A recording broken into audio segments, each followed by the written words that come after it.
No. And we're live. Hello, everybody. Welcome to the Catfish and Crappie channel. Let me see what we got here. Let's see who's in here. Let's say hello like we do. First thing, thanks for coming over after Catfish Weekly. That was a real fun show. I still don't think Chad looked like Lyle. How about you, Mike? I didn't think so either. Nah. I can't tell who he was trying to look like, but I don't think he looked that much like Lyle. No. Let's say hello to some people that are in chat here. I see two old vets in chat, 3+1 Outdoors. Thank you for showing up. Catfish Fever and Outdoors. What's going on, Lynn? Country Boy Catfishing, the name that moderators have to approve every time somebody says hello. How you doing, buddy? Creole Catfishing. Creole Catfishing, real quick. We'll talk about that during the show. Dale Hayslip. Dave Garchar, what's going on, Dave? Fit and Finds, hey, Bob. Bob's been killing the hybrids out in Missouri. Has really got me jealous. I've been drooling his pictures. Fishing with the Chad, what's going on? Child, is it Child? Chalile, is that what you called yourself? Good show tonight with Stans. That was great. Way to go. You and James did a great job. Dale Hayslip, what's going on, Dale? Dale, Dave Garchar, Fins and Finds, Chad. Fish in the Mid-South. What's up, my friend? Georgia Fisherman. How are you, sir? Get hooked on D Fishing. What's up, D? How are you? I also want to say hello to Betty because I know she's listening out there. I don't know if she's in chat yet or not, but I bet you she's listening. Make sure I say hello to them. I also want to say hello to Katie Dockery because I know she's probably watching this too. Hello, Katie, and hello, Miss Cindy Stokes. What's going on, ladies? I want to make sure I get those ladies a shout out because they yell at me. Did you know that? If I miss them or I forget them, they actually yell at me, and I get in so much trouble. Jason Lamb, big supporter of the show. Illinois fisherman. John Patrick Jr., what's up, sir? John Boy's Catfishing. Justin Fishing Fetish. What can I say except they call him Gabby's dad as well. He ties a pretty mean jig. Mike Irvin, Mindy Hogan, thanks for checking out the channel and the show, Mindy. Mo Creek Fishing, what's going on, Mo? Mo's got a video that's waiting to be approved and dropped. So if you guys want to go over to his channel later and check it out, I'm sure he would appreciate it. Let's see who else is in here. Mo Creek. Mud Tramp, great supporter of all the shows. What's going on, Becca? How are you doing? Muskrat Adventures, I was watching him live fishing today on the Great Ohio River. Palmetto Cats, what's going on, Palmetto? He had a live stream this week. I wish I could have hung around to watch him eat worms. I'm not sure even if he did. I'll have to go back and check it out, but I was going out to dinner. I did. Oh, he did he? Okay. I was on my way out to dinner when I saw that happening. I'm like, I got to go. No offense, Kevin, but I had dinner dates with the wife. All right, let's see. Palmetto. We have Papa Ed. What's up, Papa? Parker Pursuits. Parker says that he's been slaying the crappie, which really piqued my interest. I'll have to talk to him later. Patriot James, Catfishers of America. What's going on, James? Great show once again.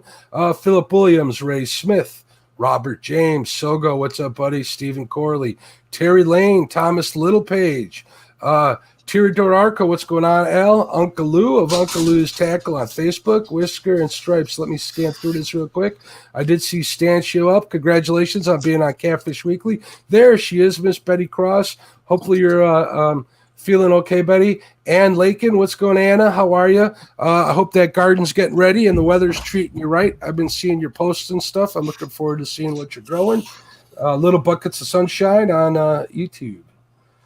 Catfish Fever and Outdoors, 3+1 Stand, 2 old vets. Krusty Fishing, there's a new name that I really like. That's kind of my way of life is Krusty Fishing. Actually, I'm a crusty fisherman. Dale Hayslip, Dan Thompson. All right, guys, hopefully I didn't miss anybody. So let's get the show started. Welcome to the Catfish and Crappie podcast, everybody. Thanks for showing up. We appreciate you. We got a live audience. We got 47 in chat at this time. It usually grows over time. We got a lot of good people out there. And tonight, I am honored to announce my guest, Mr. Mike Chavez. How you doing, Mike? Hey, how's it going? How's it going, y'all? How's it going? It's doing fantastic. I've been watching Mike and like drooling over his food and being jealous of the big blue cats that he catches for a while now. Ever since I started coming into the live chats and stuff, I was introduced to his channel and a few others, and he's one of the ones that I definitely keep watching. So how you feeling today, Mike? I got one thing to say about that. Taste! Taste, everybody. That's almost famous. Let's get a grub on. That's good stuff. We got links to his channel in the description if somebody wants to share it out in the live chat. Of course, if you're not already subbed to Mike's channel, I recommend that you do. Yeah, come on over, y'all. Come on over. We love us Water's YouTubers and podcasters love subscribers and followers. It's like it's a great way to show people that you appreciate what they're doing and like the content they're providing. Yeah, that's our lifeblood for sure. That's right. So you're getting back on the fish, from my understanding. For a while there, you were doing a bunch of cooking videos and stuff, and you had something. Was it something going on with your boat, Mike, or? No, well, I had my boat in the shop, just got it serviced, but okay. No, my work schedule is a killer. It's almost seasonal. I mean, like right now we're in a training mode, and then I'll give you a little background. I work in a shipyard, and we actually refuel the aircraft carriers, the nuclear powered aircraft carriers. We overhaul the reactors. So we like right now we're in a training mode. And then when the training mode's over, the ship comes in and we have to go on the ship. And once we start working, it's like, oh man, the schedule is killer. I mean, there's no time for anything personal. You know, it's working and you're there, 7 days a week, 12 hours sometimes. You know, it just depends on what's going on at the time. But this, little time I had off, I started doing some cooking. I've always barbecued. I've always loved barbecue. I've always cooked on the stove. My mama, I used to like to hang out with mom in the kitchen. My mom was the best cook in the world, but I learned a whole lot. And of course, you see, I love to eat. So when a man likes to eat, you better better be able to cook the good stuff and what you like, right? Yourself. God bless my wife. She used to cook, and she can cook, but I took it away from her years ago. I feel like I'm listening to my own story here with your mom teaching you how to cook and cooking what you want because that's what you want to eat and really having a passion for that. And we'll get into this, but I know, what goes better with fishing than cooking?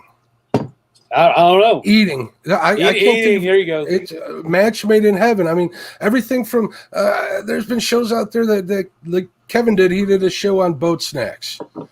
You got Roger out there cooking on his Blackstone flat griddle on his boat, stuff like that. I mean, and you got the boys out there on the East Coast. They're cooking on their boats with those 12-volt cookers. I'm sorry, I forgot Dave's name. Dave Martin. He's got all those little gadgets he's cooking on his boat. He's always talking about that. From Lyle talking about his passion for Vienna sausages on the boat. Who can complain? I like some good old Viennies out in the boat, man. Oh, yeah. Well, I'm not the biggest. I'm not the biggest fan. I'm not the biggest fan in the world of the Vienna sausage link, but the smoked ones I can deal with. Those I do the ones with barbecue sauce, right? You like the barbecue ones too? I do. I had one of my subscribers hear us talking about that one time on an old show, and they actually sent me like a variety pack of all the Vienna sausages to try, all the flavors. There was, the regular one, the smoked one, the barbecue one.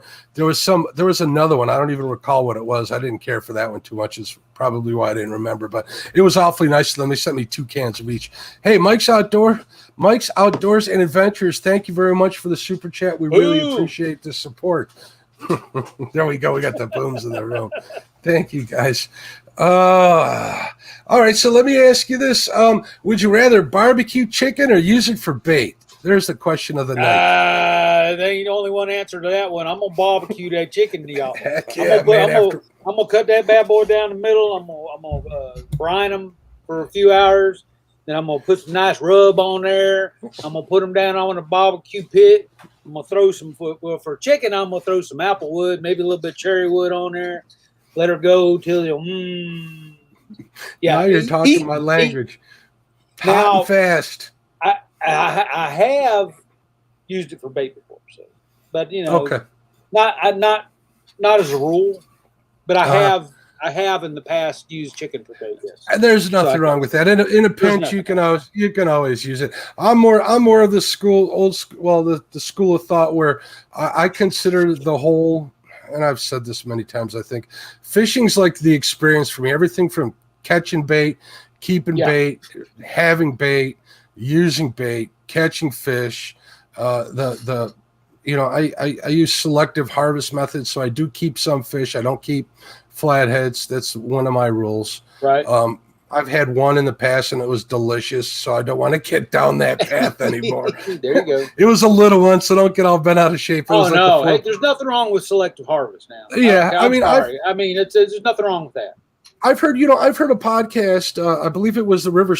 No, it was the Ma Pa podcast. It had Spencer from River Certified on there, and he stated a fact that I kind of tend to believe, that a fish under 10 pounds has a slim to none chance of getting bigger than 10 pounds.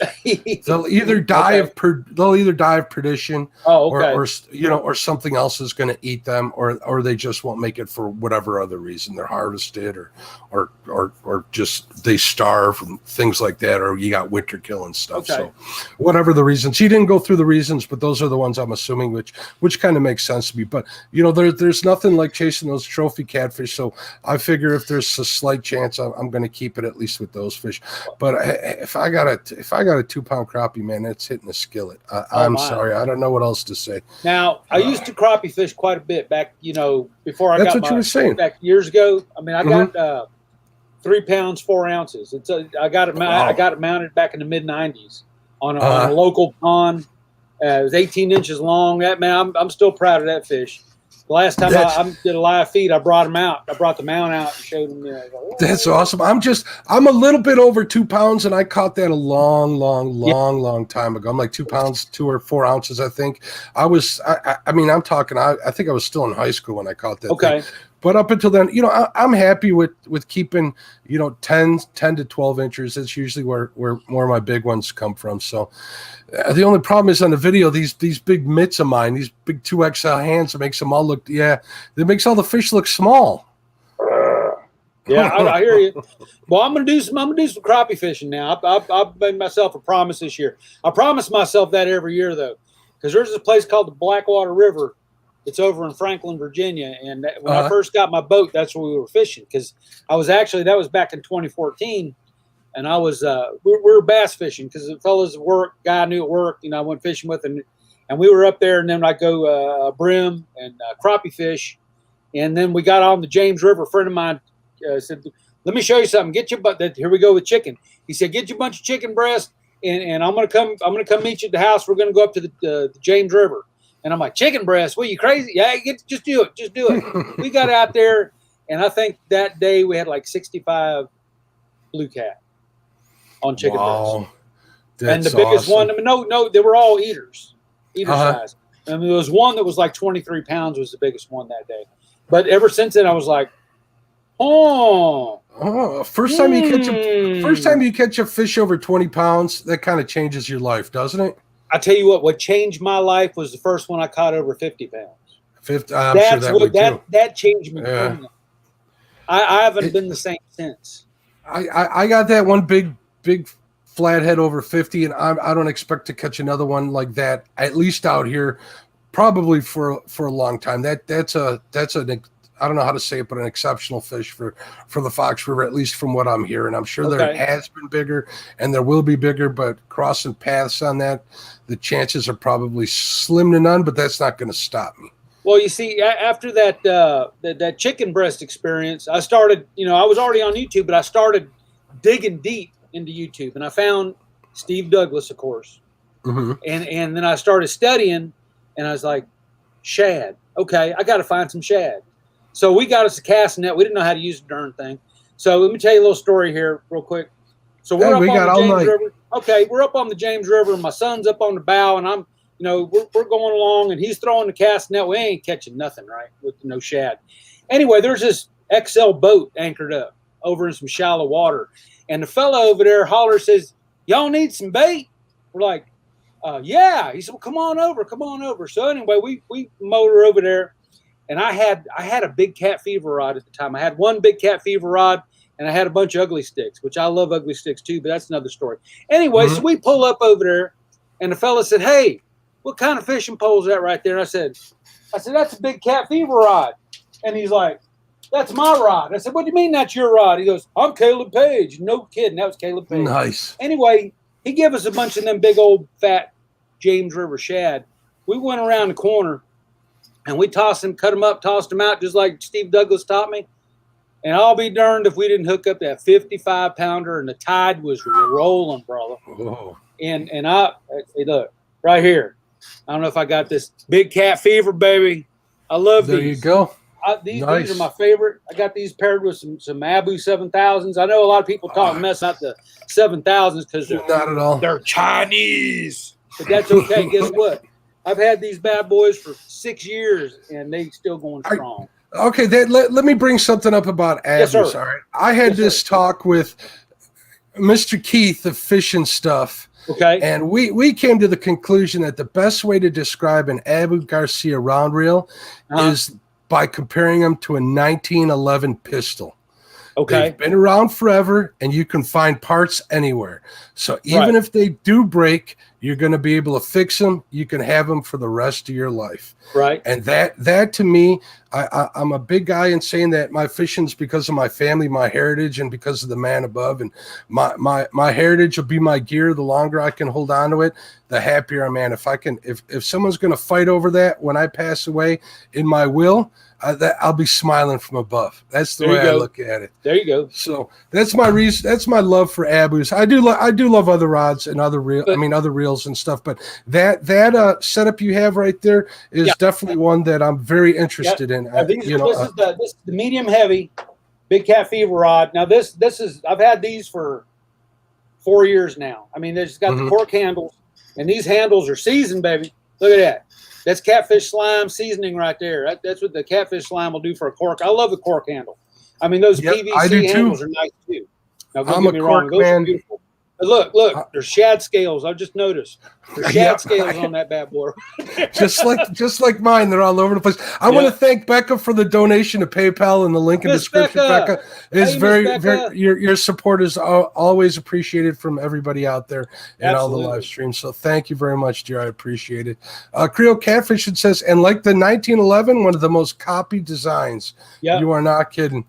But I love my Abu now. Abu is a 1911. Yes, cannot argue. So one of the good things about the Abus too is I'll pick, and here's a secret, don't tell anybody. I'm constantly on Facebook Marketplace looking for used Abus, and when I find them, I'll pick them up, and most of the time you just got to lube them up, or they might need a paw or an anti-reverse cog, and that's something that anybody can do. So most of my reels, except for the Pro Rockets, those I kind of have a passion for. I'll buy one a year brand new. But other than that, now I did pick up something new. Now I know y'all. I know most of y'all in here know Luke Nichols. I do. Oh, you got one? Cart. Yes, I did. I watched that 45-minute video of his. Whisker Seekers. Look at here. That's nice. I picked it up. The Luke Nichols. I don't know if you can see it. I can see it. Okay. I don't know if you can see it. The cats and How do you like it? I don't know. I haven't used it yet, but I did pair it up. I did buy meat now. Let me turn this around so you can see it. Look, don't break your rod, dummy. But I did get the Abu Catfish special. I did 6,500. I figured this is light. Nice. Now this thing is light as a feather, and it's stiff though. There's no action because y'all watch Chunky. He likes to get that floppiness going. This sucker right here, there ain't no floppiness in this. It's pretty stiff. You know, stiff. I like my crappie rods like that, and that's for little fish. Right. So I'm thinking that would be a prime channel cat rod for me because we have a lot more channel cats out here than in certain places. I'm looking forward to hooking a big blue on a big one. Just for the. I'm ready for a challenge. There you go. You know what I'm saying? That's fun. You got the 6,500 here, the Abu. Once again, Swedish. I noticed. I saw Frank, my buddy Frank, he was talking about the Swedish made, and this is Swedish made. But the Chinese are all right. I don't mind that. I mean, I think the parts are made in Sweden. I mean, you know, Chinese, the Chinese people put them together, I reckon. But I'm good with that. Yeah, Chunky, there you are, Chunky. Yeah, you like that floppiness. I mean, which is fine for what you're doing. But for me on the boat, yeah, I like a floppiness. The floppiness. Everybody has their own method, and they have what their gear that they're confident with. And if you're comfortable with it and you can perform with it, there's no reason why you shouldn't keep buying what you're buying. So that's one thing I don't put down nobody's gear. Everybody, hey, you get what you can, what's good for you, what you can afford, you go with that. Absolutely. Yep. You know, then nobody, I mean, you know, I ain't got nothing better. I have no kids or nothing. I buy what I want to buy for catfishing, you know. Or I'm kind of the same way. I tell my wife, would you rather I buy fishing gear or spend the nights in a bar? And she's like, go ahead, go buy your gear. No contest works out pretty good. Hello, Chunky. Chunky's here. Frank, Twisted Fishing TV. He's the one that did my logo, y'all. I don't know if Frank's still doing logos for people. I know for a while he stopped doing logos for people, but hey, Frank is the man. I sent him that picture. I've had that logo now for a few years. Awesome. I'll still love my logo, Frank. Where can we and the people in chat get one of those stickers from you? Message me.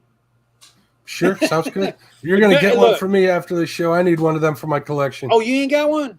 I don't have one. Oh my goodness! I didn't know. I'll trade you stickers. How's that sound? Yeah, swap me stickers. There you go. All right, I think I have some more stickers. If I don't, I will order some. Let me see. Let me look at my sticker mule bag here. Let me see what I got. Wait a minute. Oh yeah, look.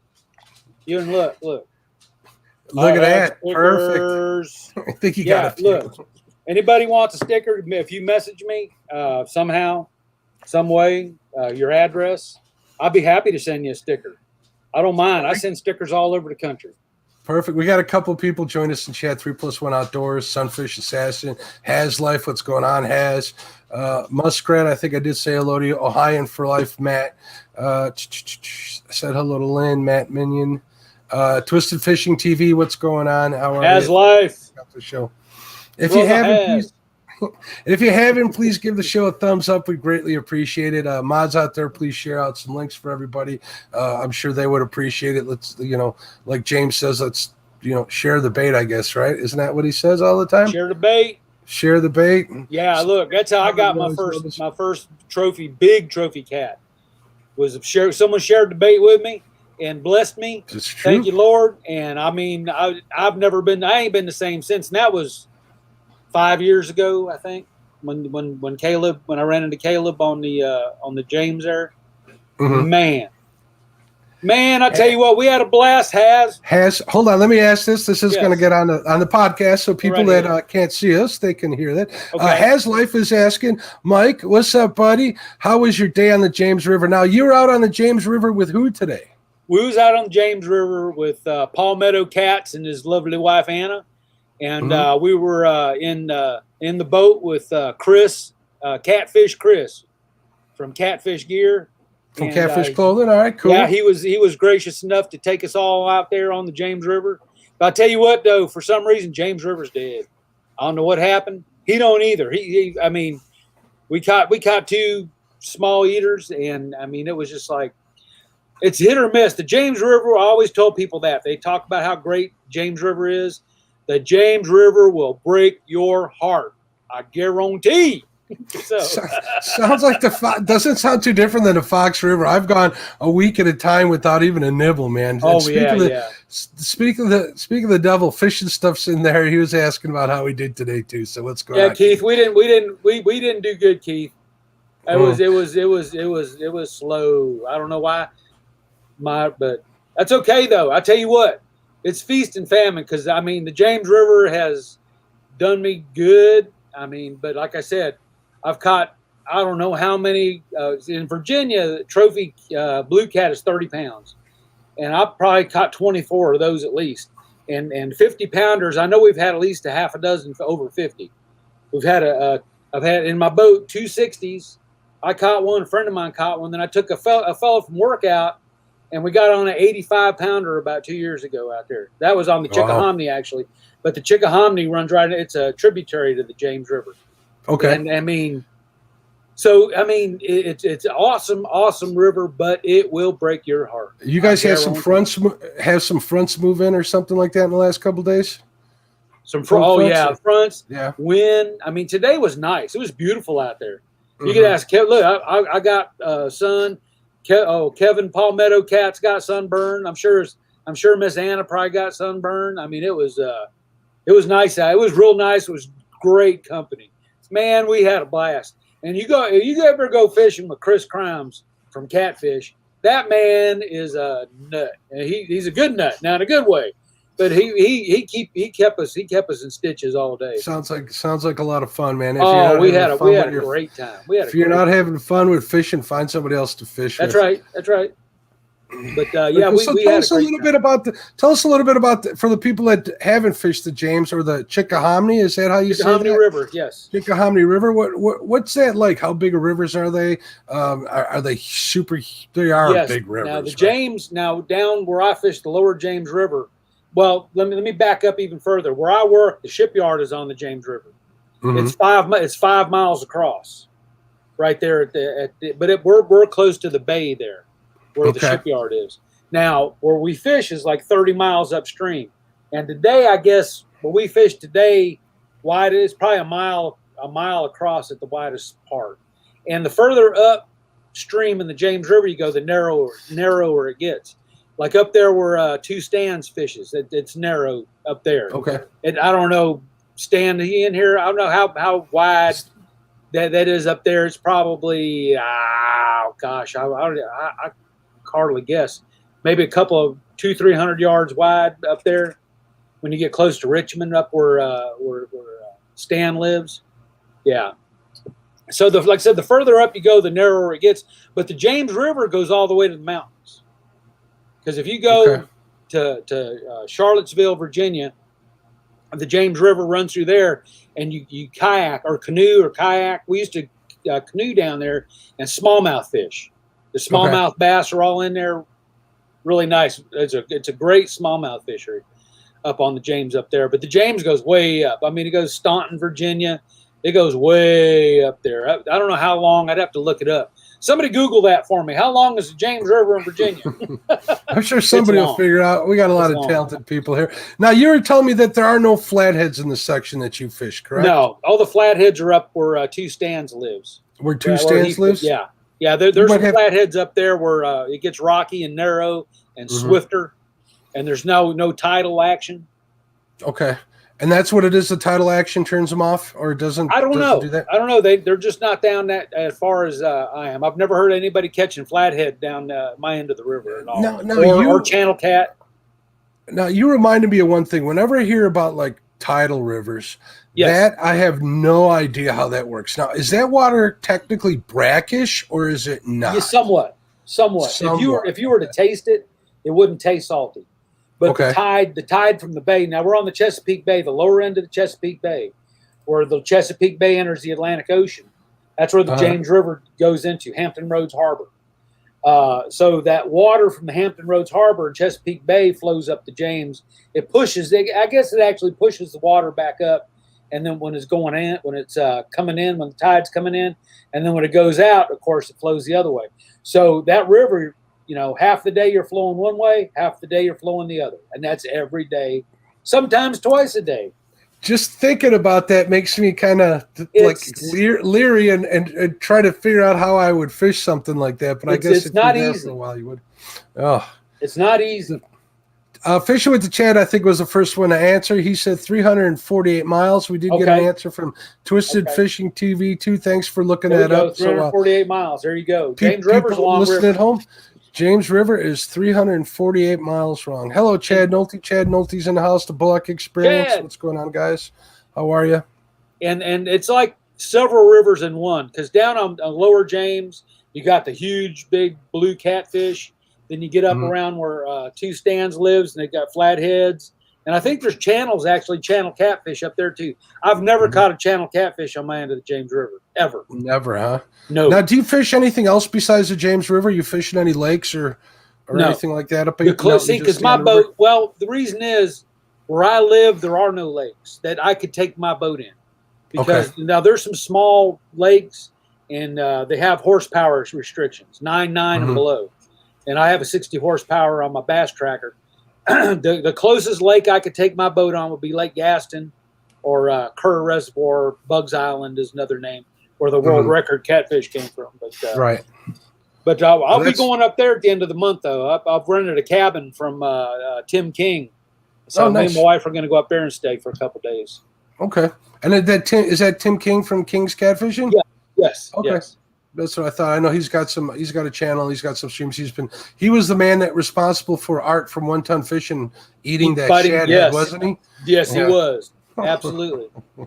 But I see watching his live streams, he was talking about renting a cabin because he's a guide. He's a catfish guide. And sometimes people will come down there and spend a couple of days and they'll stay in the cabin. I was like, cabin? Because my wife was like, we need to rent a cabin. We need to go. Okay, let me see. So I got a hold of him.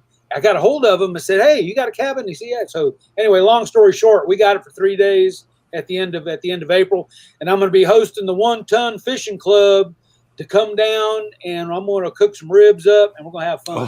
Sogo wants to know what? Thank you, Sogo, for the super chat. He wants to know what your personal best channel cat is. I'll tell you what. Now, that was a local lake, probably when I caught my big crappie, about that same time frame, at the end of the 90s, 12 pounds on a dead minnow.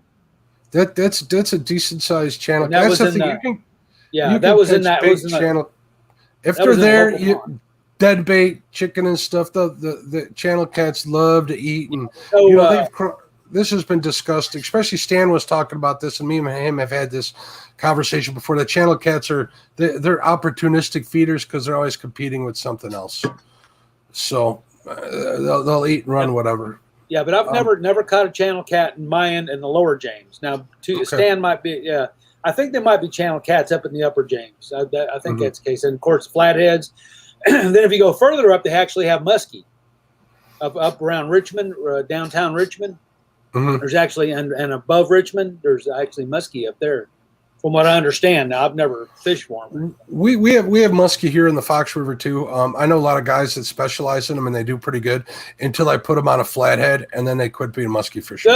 It's a lot cheaper to go catch yourself some bluegill or some bullheads or some green sunfish than it is to spend $100 on a bait. But they still do it. I mean, I'm guilty at buying suckers. It's being gouged for suckers at $7 for an extra large, $8. They get pretty expensive out here, so I can kind of relate. But I explain, and I've said this many times, I say this all the time, flathead fishing is comparable to muskie fishing as far as the odds, but you got to put your back into it once you get hooked up. So now I've never caught a flathead, never even seen one in the flesh. The day you catch one, if you were closer, I would definitely make it my mission. Well, I'm gonna try to get with Stan up there this year, hopefully. And I'll be very excited. I'll post links for you, whatever. I want to see pictures of you. Well, even now with they have the little one. They have them on Kerr, I think. So I'm gonna get with. I'm gonna see if I can get Tim King to clue me into how I can get a hold of one. Cool. I'm sure he can if he's a guide. He's a good resource. He's a pretty good guide. I think they have him up there. Twisted Fishing TV says he will toss a muskie bait while he flathead fishes. There you go. They share a lot of the same water, so at least until the flathead get there. At least that's what I found. We've last year this time, any year this time of the year, if we're out there trying to get those first flatheads or those first big trophy catfish, we'll hook into like big pike or muskie, and we'll get them up to the boat, and they'll just open up those alligator jaws and let those circle hooks go. But it happens time and time again. And then as the summer moves on and we start getting a hardcore pre-spawn bite on that fish, we don't see him. So I can't figure out why, but I'd like to get one in a boat. I'd like to get a picture with a nice 50-inch one. So I know like guys that have caught muskies bait fishing. They were, I don't want to say bait fishing. They were throwing spoons. You know how that goes. And if they catch a carp, they'd keep it for bait. And one guy I know, his name's Nick, he got a 50-incher like 20 minutes after I left him one day out on the Fox here. So there's big ones out there. They're just few and far between. I'll tell you what, though, a big catfish will ruin you. I mean, it ruined me. I can't for any other fish. I haven't crappie fished since I caught them big catfish. And crappie I love, man. I used to be excellent crappie fisherman. even before I had my boat, the little lakes around here, you can rent boats, and I had my own trolling motor, my battery. I had a portable fish finder. We'd go out there and slay the crappie, baby. Ooh. All right, and I'll tell you something here. If we had big blue catfish by me, that might be the case for me too. Usually, a lot of my crappie fishing's done in the winter. It's done in the spring. Okay. And then I'll try to get on them during the flathead spawn. I kind of well, I've said this before. Well, I kind of go after fish like hunters go after game. They got seasons for me. Okay. You know, they might be self-imposed, but I pretty much have my year mapped out as to what I go after when. And in between there, I'll throw in a burbot like I got last year, or a bowfin. I'll try to get those on the side. But other than that, this year I'm going to concentrate on getting that blue. I'm hoping to I want to beat Chad. I want to get bigger than 42 pounds. So that's going to be the goal for this year. Sorry, Chad, but I gotta set my goal somewhere. That was a heck of a fish you caught. Yeah, 40-pound blue's nice. They're nice. That's a good no fish. Doubt. Yeah, that's an excellent fish. And any fish is an excellent fish. I love catching fish. I don't care. I mean, you know, I love catching fish. I have a couple of smaller lakes here that I fish at, and you know, a 10-pound channel cat's a good fish. Oh yeah, I mean that 12. I remember that 12. That sucker. He got close to the boat and started tail slapping, and he soaked us. That was incredible. That was. You know, there'll be spots where I'm catching, you know, like everything from pan fryers to 5-pounders, and then every now and then you'll hook into that big one. My PB channel cat for the longest time was 11 pounds, and that was caught on one of them little lakes. And finally, like 2 years ago, it's funny because I caught that 14-pound channel cat 5 minutes before I caught a 26-pound flathead. And as soon as we caught a flathead, the channel cat bite just died. Oh, man. It kind of scared him off. But that was like good. That was a April 16th flathead. That was like my first one of the year. So I was hoping to get out tomorrow. I still might and chase them down. So I see Miss Betty talking about she going to cook some crappie if we don't quit talking. Hey, Miss Betty, cook them crappie and send me a picture. Crappie are fun to eat. I love crappie. The crappie used to be my favorite fish. You know, I had my parents over for a fish fry. I'm Catholic, so during Lent we don't eat meat on Fridays, right? Why? We could get into that, but we're not going to do this. This is a fishing show. Different but show. I had made that sour cream battered recipe that my grandmother handed down to her. But they would use it for cod. My mother's side of the family, my grandfather was a merchant marine, and they grew up on the Baltic Ocean, so he was always catching cod, and that's how they would cook cod back in the day. And when she had that on those little, you know, flaky pieces of crappie, she was a fan. She hadn't had it like that, so she was pretty happy. Sure, where we at? Miss Becca is asking, what's my absolute? There you go. I'll tell you, Miss Becca, this is it. She said just description. So you take them crappie fillets, right, and dry them in a towel. Get them dry, and get you some good breading, like House Autry, something like that. Then season it up, and drop them fillets. Now I don't like to dip my fillets in no milk and I like a light coating. Okay, look at it, light coating. But I'll shake them up in that coating, and then drop them in some peanut oil, baby. Drop them in that peanut oil, and look, in that crappie fillet, he gonna lay in there in that peanut oil and do this here. Look, man, you talk about fish chips. You take that bad boy and look. Oh my goodness gracious! You throw some Cajun seasoning on there, and you really got me going. Then whoa. You got me hungry. I'm over here drooling. But hey, Miss Becca asked, so I had to get that. There you go. Is that a good enough description, Miss Becca? I hope so. If you want a recipe, sauce or nothing, just yummy. Yeah, I do like tartar sauce. I ain't gonna lie. And I started making. I do too, but they don't. I mean, have you ever had homemade tartar sauce with? I make it all the time. Throw some kimchi sauce in there. You'll thank me later. Yeah, that's Korean. It's a Korean. Yeah, they actually make a sauce for it. Maybe I'll send you a link. Really? Mix a little bit in there, and it gives it just that little tang and that little fermented taste to it. Okay. You guys will thank me later. If you like something a little more on the exotic side, if you like something a little more on the exotic taste, something to wake up your taste buds, that's definitely a way to go. Yeah, I'm familiar with kimchi, but not kimchi sauce. I'll have to look that up. They sell it. To tell you the truth, I'm not sure if it's actually just like a pureed kimchi or what they use for it, but it's pretty good. And Kevin saying he's got to throw that filet. I'm sorry, filet in that oil. That's right, Kevin. Filet. This Becca says that's the exact way she does them, except she uses cornmeal seasoning or just black pepper. Perfect. I like the house autry because it's fine. If that cornmeal got to be fine. I don't like that coarse cornmeal. I don't care for that. Mm-hmm. I like that real, like almost like a flour consistency. You know what I mean? Like the kind you would use on a chicken wing, right? Yeah. Yep, that real light dust. Yep. That's why I like the house autry because they got it mixed with it's cornmeal and flour mixed together with seasonings. But that's my favorite breading is house autry.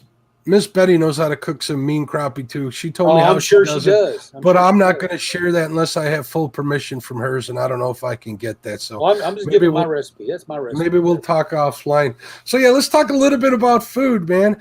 So your channel, you cook a lot of good stuff on your channel. Some of the things that I saw, obviously, you just did that brisket cook for Elston. Yeah. Did you get to give him some of that, or was it just to show him how it was done? I want him to watch it. I don't know if he's watched it yet or not. I haven't seen a comment from you, Elston. Because Elston was saying he liked my cooking videos, but he doesn't cook, so he doesn't watch my cooking videos, which is cool. I understand, no problem. So one day I said, well, he was talking about a brisket. So I said, if I make a brisket, will you watch, Elston? He's like, yeah, I'll watch. So I said, okay. So I made the brisket. But guess what? That was an awesome brisket. That's good brisket. And you made chili with that too? I made chili with that. And that video will be out next Friday. Oh, I can't wait to see that. And what else were we talking about a little bit offline? You were talking about, you made that brisket chili, but what's what did you make with the hatch chilies? Oh, I made what they call chili verde, which is chili verde. Yeah, that's another thing that I'm looking forward to. I want to actually order some hatch chilies from New Mexico, the real ones. Well, those jars I had in the video, I got from Amazon. They are hatch chilies. Okay, they're roasted. Right. They're roasted and jarred. I definitely will try something like that. Now, if you get some fresh ones, that's better. I have a pepper roaster that I can use in my smoker, Mike. Yeah. The tumbler, I have one of those that I use for chicken wings. Now, if you can get some fresh ones, that's what I'm thinking. So do they taste different than other chilies, or they're just more flavorful? They have different heat levels. Now, me and Chris Flores, Muddy River. Well, I can't see. Look, I'm backwards. There you go. Muddy River Catfish. We traded jerky for hatch chilies a couple of years ago, and he sent me a 5-pound box of hatch chili. And he asked me before I sent him, "Do you want hot?" And I'm like, "Yeah." Why did I say that? Oh my! I didn't know them things got that hot. I'm like, whoa! What'd you end up doing with all those? I roasted them and froze them. There you go. Good idea. That was 5 pounds. I'm like, oh my goodness. That's a lot. Yeah. It's good though. I'd be making like hatch chili jam with bacon, stuff like that. I'd be trying all that stuff. So I'm sure you get all of that. So I started doing a little bit of canning. I have some of my canning stuff up there. I got some pepper jelly up there, but nice. I'm learning how to do that. I like that pepper jelly. Is good. I made that with jalapenos, but the hatch chilies would be excellent with that. That would be good. It's definitely something I've never had that I'm looking forward to getting. So you really piqued my interest back into that stuff. And between like your channel and what's another one that Lyle really got me watching is that Chud's Barbecue. If you guys are a fan of barbecue, Chud's Barbecue, that guy's an animal. He did his first live last night. That was something to watch. So that's a long story, but that's good. So what's your favorite thing to cook, and what's your favorite thing to eat? I know sometimes they're not always the same. That's a hard question right there. That's a hard question, Mark. I mean, I like to eat so many things, but I just made ribs for Easter. I love a good spare ribs. I just made them because, matter of fact, I took some out there today when we went fishing. They gave Kevin and Anna and Chris. They got to sample my ribs. I love ribs. Pulled pork, barbecue. You do it Carolina style because I'm here in southeastern Virginia. which is right next to Eastern North Carolina. So we do it with a vinegar-based barbecue sauce. But I'll put the whole pork butts on the pit for 12, 14 hours. Oh, you just take and pull that apart. Oh my goodness! You rub it down real good before you cook. Oh boy, you talk about heaven. Put it on a bun. Take my homemade coleslaw right on top of that, and put the other bun on there. Put a little Texas Pete on there, and give it a little crushing. And oh my goodness gracious! Oh, now you're talking. There's nothing like pulled pork, man. Pulled pork has to be that's probably one of my favorite slow cooked one. I like ribs, I like brisket, but pulled pork, whether it's pulled or chopped, it's always a big favorite around here. Just like you said, with that coleslaw and a pickle and a little bit of hot sauce on there, well, it makes me happy. With pulled beef barbecue, I'll do onions and pickles. But with pulled pork, coleslaw. I mean, coleslaw, gotta have it. See, I'm originally from California, believe it or not. You wouldn't know it from hearing me talk. But when I first came here, I got a barbecue sandwich. The Navy brought me here back in the 70s, and I got and they put coleslaw. I'm like, why is she putting coleslaw on that sandwich, right? And so I said, well, let me try this. I took a bite, and it's been a love affair ever since. I couldn't believe it. It was like, wow, where has this been all my life? It's been in Virginia, North Carolina, and on the other side, on the left coast, right coast, left coast. This coast. You live in a good section of the country right now. You got all that good barbecue out there. And you got the good fishing on the James River. That's really good. You ever have any of that chicken with that white sauce? I've been dying to try that. That's Alabama chicken. Alabama stuff. I want to try that. I've seen the recipes how to make that sauce, and you can buy the bottle, but I've seen how to make it because it's mayonnaise and horseradish with some other stuff. Vinegar-based coleslaw for their pulled pork. I think it's Big Bob's or Uncle Bob's or something like that. They do good stuff. Big Bob Gibson. Big Bob Gibson, that's it. Yep. I know about barbecue now. I've studied barbecue for quite a few years because I was like everybody else. I throw burgers on the grill every once in a while, and I started wanting more. So years ago, I went on the good gracious, what's that called? Oh man, I just had a brain malfunction. That's okay. The Barbecue Society, Kansas City Barbecue Society. I went on their website years ago, and they had a message board. This is back when message boards were real popular, and these competition barbecuers would be messaging each other back and forth. And I started learning, and then I started experimenting. What is all over my arm? And I started experimenting, and man, I tell you what, I'm not. It's not perfected, but it's. Oh man, it's good. I love barbecue. You know what? I'm of the school where I can always tell if something didn't go right when I'm cooking barbecue. And you know what? And one thing that my wife had to teach me is to keep my mouth shut because other people never notice. Yeah. You know what I mean? Yeah, I know exactly what you mean. He took her years to teach me that, but it worked out real well. Hey, Mike, let me take a second here. I see Ryan Bortz came in, and Ryan's in here, and Creel's in here. So I'm going to plug the 1v1 I got going on April 10th, which is this Saturday. It's going to be the great Creel catfishing versus the great Ryan Bortz blue collar fishing. They're going to go head to head. Sogo, thank you very, very much for the support in the super chat. We'll get to your question real quick.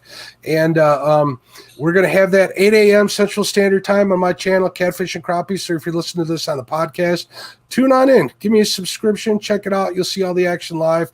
I'll be kind of emceeing it, calling everything. And we'll be going for, I believe it's 4 hours. And they're going by inches, I believe.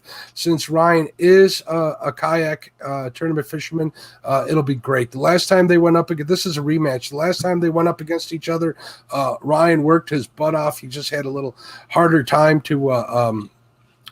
at it. But I think this time of year, I think there's going to be a lot of action today. They're both great guys, and man, if they've been giving each other the smack talk on my page over on Facebook, holy smokes, those guys love to talk it. And I know they're great friends, so there's no harm fun. Sogo says, pulled pork, no sauce in cooking, mustard-based sauce with a pepper hot sauce added. South Carolina with a Tex-Mex twist. That does not sound bad at all. No, it sounds good to South Carolinians. They like mustard in their sauce, which is fine. I mean, I'd love to try it. I'm not picky. I'm not picky at all. Hell, you gonna make me some barbecue, baby? I'm gonna eat it with you and shake your hand. And thank you very much. I appreciate it. Miss Betty has a question.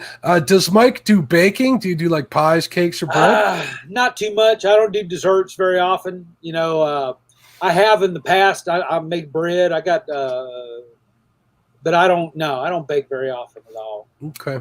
I mean, my wife's I'll a pretty bake good on baker. the grill. I'll bake on the grill out there on my pit boss, my pellet grill.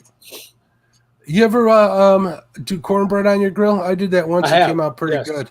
That turns out really well too. Yeah. How about smoking fish? Do you ever smoke fish on your grill? Shrimps. I do shrimp. I did some Louisiana shrimp a while back. That stuff. Oh my goodness. Creole, Jeremy. That Louisiana barbecue shrimp make your tongue come out and slap you upside the head, man. Oh my goodness gracious! I'll tell you what, I watched Creole's his crawfish boil the other day. Oh, what are you talking about? But Creole said he said some nice things about me. I thank you very much, brother. You all right? I saw that too. That's one of my goals in life, to make it down for another crawfish boil. I had one a long time ago, and I didn't realize how precious they were to the people around and how big of an event they were. I was a young man, so I definitely look forward to getting down to Louisiana. I want to fish for some big blues. I want to fish for some redfish, some speckled trout, and I want to eat a lot of shrimp and crawfish. That's now I do want to do some blacken. I do want to blacken some catfish on my grill. I got. I need to put my griddle plate on my pit boss is what I'm thinking. Crank that sucker up, put some nice blackening seasoning on there with some butter, with some melted butter, and throw it on that griddle. I'm going to do some blackened. Louisiana blackened catfish is on my list there, Jeremy. I guarantee. I see all these people cooking on them Blackstones, and they really got me thinking I might need one. But I've been having my eye on a stick burner for quite some time, so I got to figure out what's more important to me at this point. So we'll get it there. Right. Well, that's one of the reasons I like that. I like that Pit Boss pellet cooker because I've done that. Put the cast iron plate on that thing. I do smash burgers and stuff. I got a couple videos on that too. But, that's pretty cool. My wife likes those smash burgers. I'll throw a little extra butter on there for her, and she's a happy lady. Oh, yeah. And Ryan's talking about the Catfish and Crappie book group on Facebook. The link's in the description. If you guys want to check out some of the smack talk they were talking, it's on there. Maurice Kaysen, he's a great supporter of all the shows. Thanks for coming, Maurice. Really appreciate it. Let's see what we got. A question here from Ohio and for Life, Matt. Did I miss? What is your preference? Coal? I'll tell you what. Kingsford.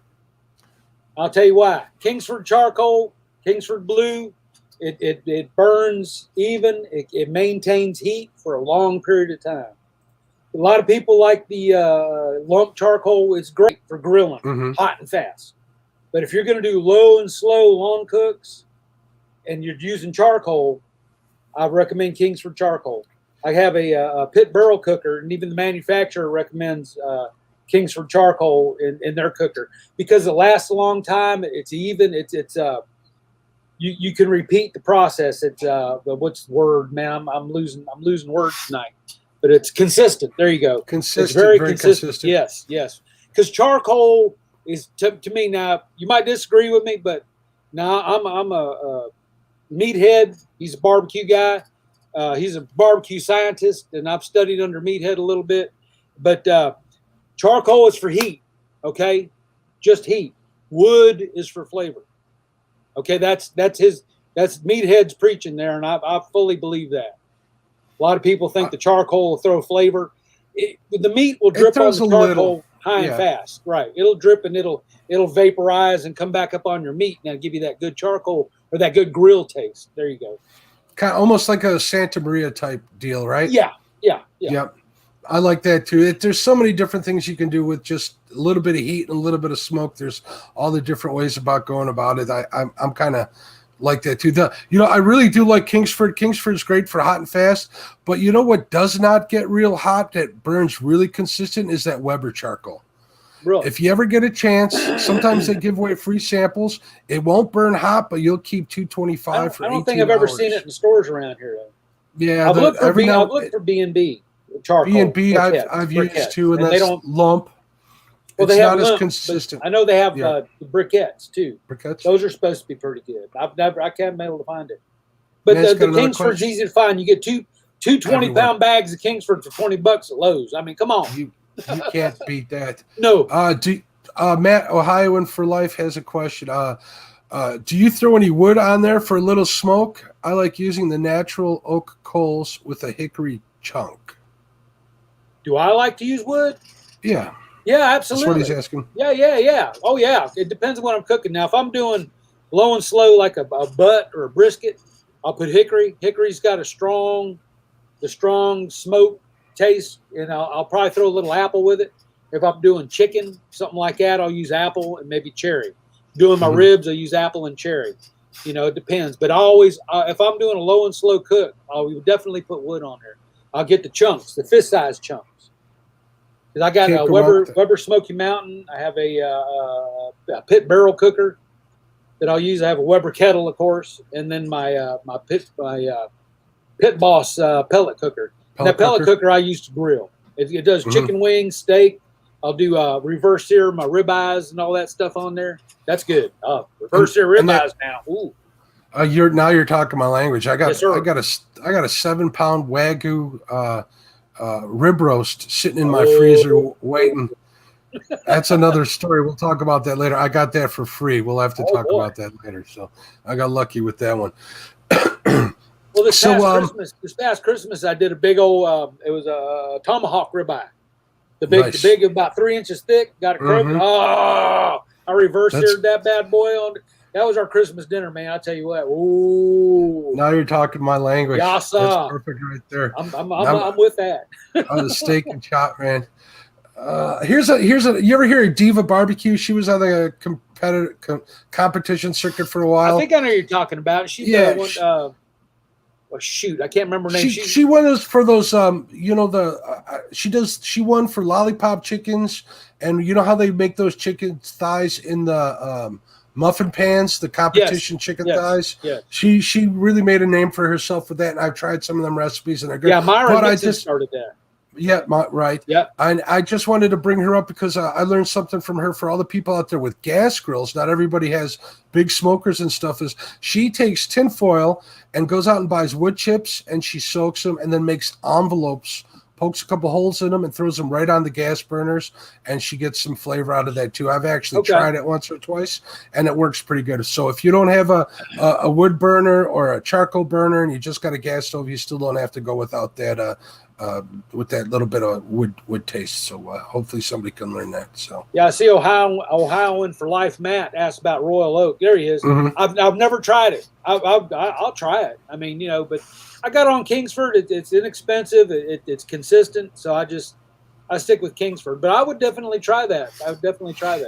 I haven't. Yeah, if I could come across a sale, I'll pick up whatever is that. And I have an Ace Hardware here, and the guy who owns the Ace, actually he owns like 5 of them out here.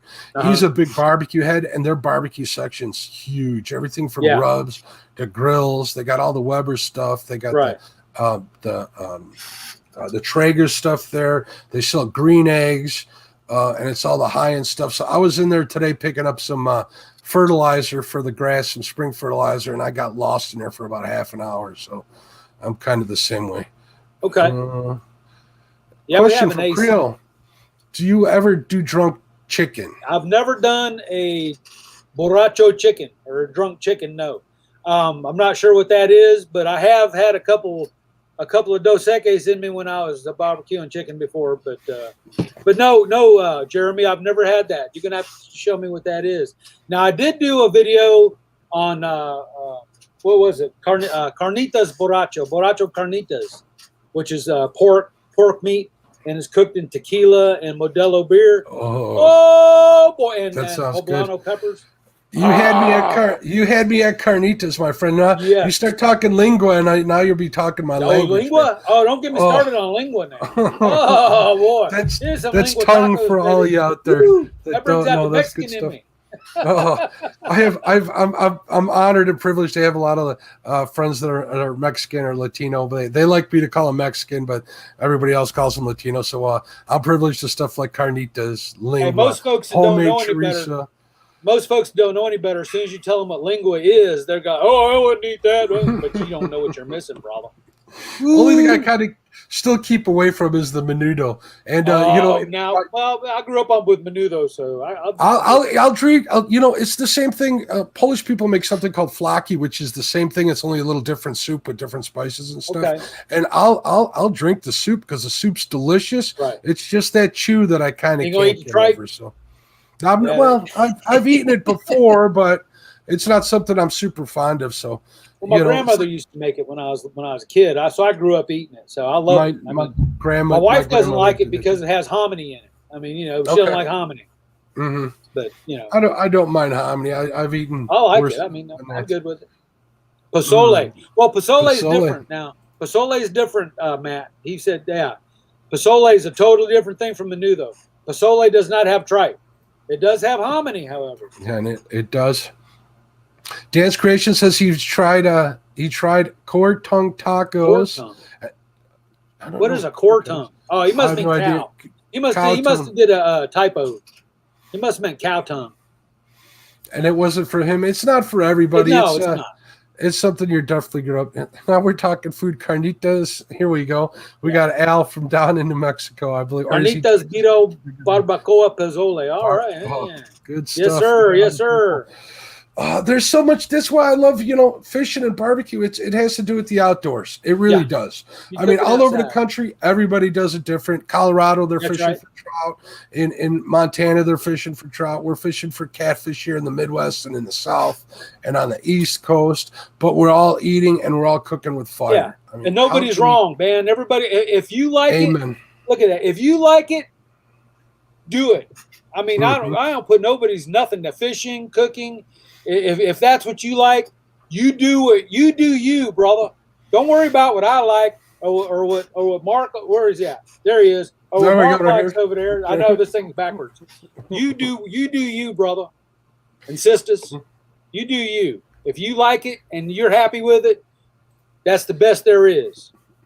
Well, Betty says hominy fried in bacon grease is her favorite. That sounds pretty good too. I've never had that. My mom used to make sauerkraut and hominy in bacon grease. That was pretty good, actually. Yeah, it's real with a lot of salt. So that just kind of caught my eye. There's so many things that you haven't, and life's only so short. So don't be afraid to try something, whether it's a different type of fishing, a different kind of bait, or a different kind of food, man. You only live once. Go for it. Go for it. Mike, we're a little over an hour here. I want to say thank you for being my guest. I really had a good time talking to you about fishing, food, and everything. Thanks for showing us your gear and sharing your experience today fishing the James River and your past experiences. So hold on. Oh, morel mushrooms is coming. That's what Betty. I see. Caught when I hear about morel mushrooms, I go crazy. So I love mushrooms. That's another show. Yeah. I want to thank everybody for the donations and the super chats. You guys are awesome. I really appreciate the support. You guys are great. Thank you all for watching. Again, Mike, thank you for being a guest. Thanks for inviting me, Mark. I appreciate it. Y'all have a good one.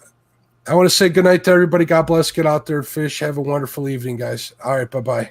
Bye.